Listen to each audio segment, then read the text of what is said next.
Welcome to another Aetiological Philosopher video, and today I'm going to talk about the story from the Bible, the Tower of Babel. And I will start by showing the similarities between that account in its incoherence with the idea of a triadic God, which is your omni-God, omniscient, omnipotent and omnibenevolent, as I showed with the global flood story, the Noah's flood story, and that invalidating God's omniscience. So how this works, well, it's probably best that I read the account from the Bible. This is from Genesis 11. Now all the earth used the same language and the same words, and it came about as they journeyed east that they found a plain in the land of Shinar and settled there. Then they said to one another, "Come, let's make bricks and fire them thoroughly." And they used brick for stone, and they used tar for mortar. And they said, "Come, let's build ourselves a city and a tower whose top will reach into heaven, and let's make a name for ourselves, otherwise we will be scattered abroad over the face of all the earth." Now the Lord came down to see the city and the tower which the men had built. And the Lord said, "Behold, they are one people, and they all have the same language, and this is what they have started to do. And now nothing which they plan to do will be impossible for them. Come, let us go down and there confuse their language, so that they will not understand one another's speech." So the Lord scattered them abroad from there over the face of all the earth, and they stopped building the city. Therefore it was named Babel, because there the Lord confused the language of all the earth, and from there the Lord scattered them abroad over the face of all the earth. Now the problem with this omniscient scenario is that the story reports God having a sort of realization, not knowing something from the start. With the flood, if God really did have divine foreknowledge, he would not have realized humans were so wicked and have to start again. He would have got it right originally, thus avoiding millions of human deaths and billions of animal deaths and all the suffering that goes with that. So with the Tower of Babel, he wouldn't have to pop down to earth to see what humans were up to and then realize that they were getting together, using their teamwork and building things up to the heavens. This is what they have started to do, God realizes, musing. Look now, behold. So there's this idea that he realizes then what humans are doing, rather than knowing already with his divine foreknowledge and putting things in place, proactively rather than reactively. And so the omniscience side of things doesn't really work.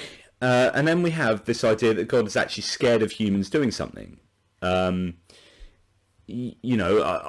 not quite sure what it is. Using teamwork, building really tall things. If I don't do something now, then they might go and do what? What might they do? It appears that God was thinking we would become as gods. It says, "And now nothing which they plan to do will be impossible for them." So says Genesis 11. So is this like a serious worry? Because since then we've hugely advanced and our buildings have got taller. We can build skyscrapers, we can fly to the moon, all that kind of stuff. So what is God worried about at that particular time? If God was truly omnipotent, of course, nothing would be a worry for God. God could just click his virtual fingers and have anything happen. So there really shouldn't be a worry for God. It's just utter nonsense. And how, this is a problem, I'll probably do a separate video on this at some point, but how did the biblical authors know what was said and even what was thought? So the entire Bible has this right throughout, Old Testament, Hebrew Bible, and New Testament as well. Issues with biblical authors. They didn't have dictaphones, they didn't have pen and paper. So how do we know, how did they know what God said to humans, what God said to himself? Because here God is talking to a divine council, it seems, or to himself. He says, "Come, let us go down." He's not talking to the humans there. How do the biblical authors know what God thinks, what humans said to humans at the time, what humans thought, what Jesus said in private conversations with Pilate, for example, what Jesus thought, what was going on in the wilderness when Jesus was there for 40 days? This is a huge problem for the Bible and for perceived notions of accuracy.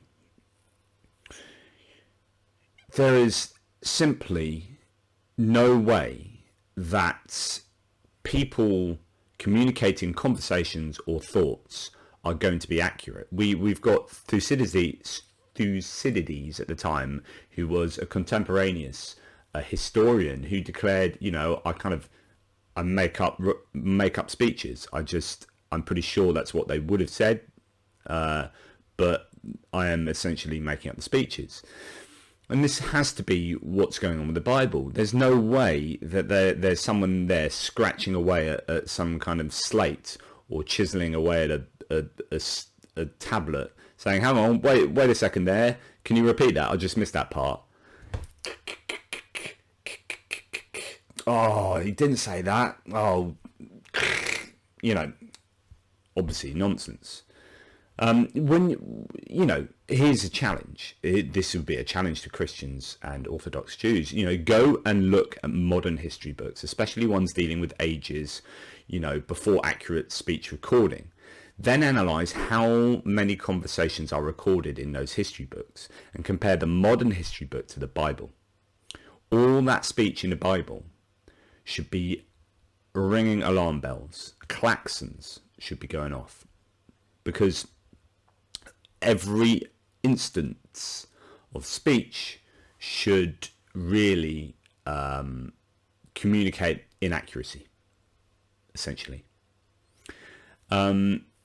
So one wonders how the biblical authors knew the mind of God, as I said, in this particular situation, because the quote is, "Come, let us go down, and there confuse their language so that they will not understand one another's speech." Now, "come, let us go down," this is possibly talking about the divine council. So it's a pantheon of gods, of which Yahweh is one. And this maybe reflects a move towards monolatry throughout the Hebrew Bible, where Yahweh was one amongst many gods, but was perceived as the supreme gods, and it wasn't at the exclusion of the other gods existing. It's just that this was the main god. Right? And this is what many scholars argue, that the early parts of the Hebrew Bible are reflecting monolatry. So not that there is monotheism, there's only one God existing, but there's only one God at the top of other gods. Or he's talking to a divine council. Christians will probably say, angels or this or that, whatever. But the point is, he's not talking to humans. So how would humans know what God said? And then we have, and I've sort of hinted at this already, an issue with what the people were being punished for,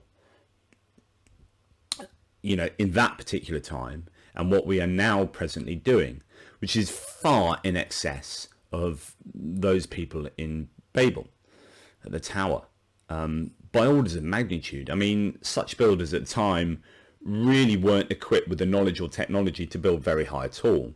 So I don't know what God was particularly worried about in terms of building up to the heavens. I mean, in modern standards, this would have been a very low building.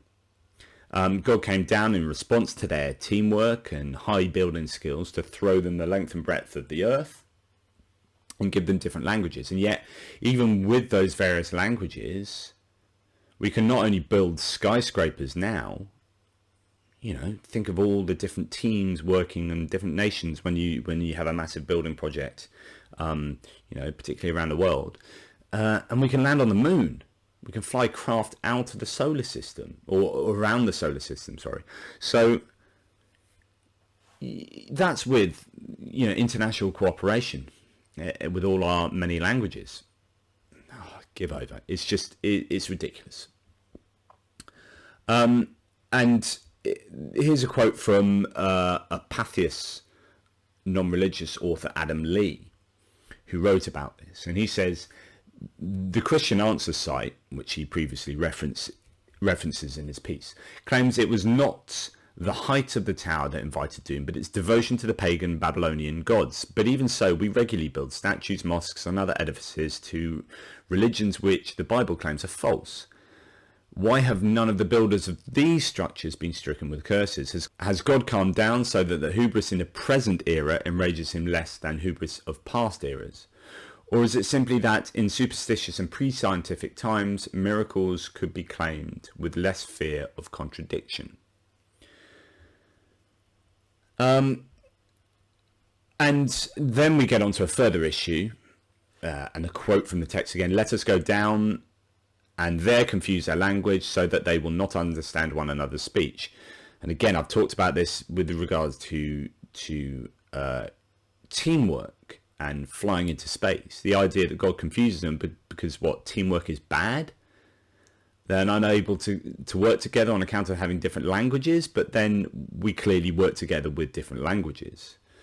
This seems it's such a simplistic story, as if it's just, heaven forfend, the ruminations of a pretty much pre-literate and pre-advanced technological society.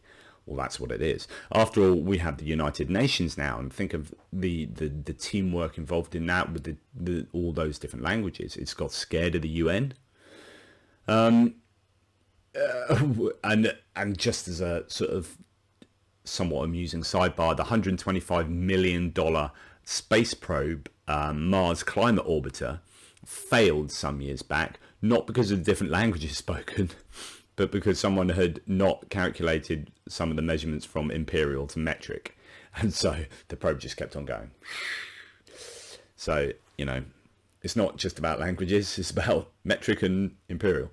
And essentially, the whole story is disproved by the evolution of languages. And by evolution, I don't mean the genesis of languages, how we learnt to speak. I'm talking about the development of languages after languages arrived. So we know how languages have evolved throughout the world, and we can see root languages. Just a basic cursory look into linguistics disproves this story, or refutes his story, is evidence against his story. So what is this story? Well, it's etiology. So etiology, A-E-T-I-O-L-O-G-Y. Etiology is a story, or the manner in which stories can be constructed in order to explain certain phenomena.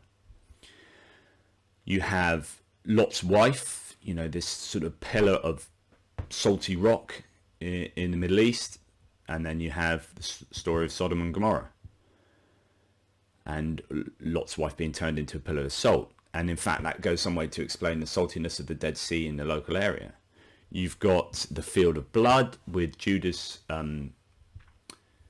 committing suicide, which is a kind of incorrect etiology, because it already is explained by the fact that the field was behind the temple where heaps of sacrifices took place, animal sacrifices, and I think the blood was sort of used to fertilize the field and whatnot.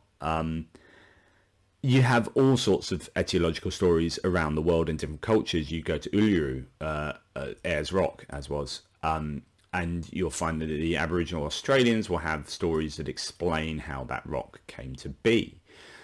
This is all you need to do is imagine being someone from sort of broadly pre-literate times, going, "Oh, hang on, how do I understand how our God or gods work and how the world came to be? But why is it that I speak this language and just over there they speak that language, and just over there they speak a different language? How does that work? Surely we're all, one creation of God." So something needs to explain the language variation throughout the world. Well, this story is merely an explanation of that phenomenon. This is an etiological story. It's not a historical story. It's not a true story. And in fact, it doesn't really give much moral.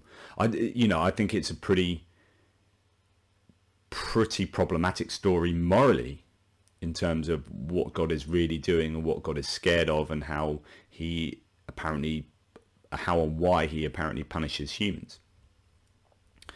The point being that if you are a Christian literalist who believes this story to be literally true, and I'm not going to beat around the bush here, you're a bit of an idiot. Like, this is obviously not true. This is obviously ahistorical, mythological. I don't think it fits in terms of a mythological story. Actually, I think it is an aetiological story with, you know, elements of mythology will define what a myth is. So yeah, it is not history that is being written down here. This is not a historical story. Nothing about this story speaks of history. Nothing in the way it's written, about what it is saying, how it says it, what it explains. Nothing is historical about this story. Anyway, tell me what you think. Do you disagree? Put it in the comments. Please like and subscribe. Check out my channel. Check out all the previous contents and stick around. Thank you so much.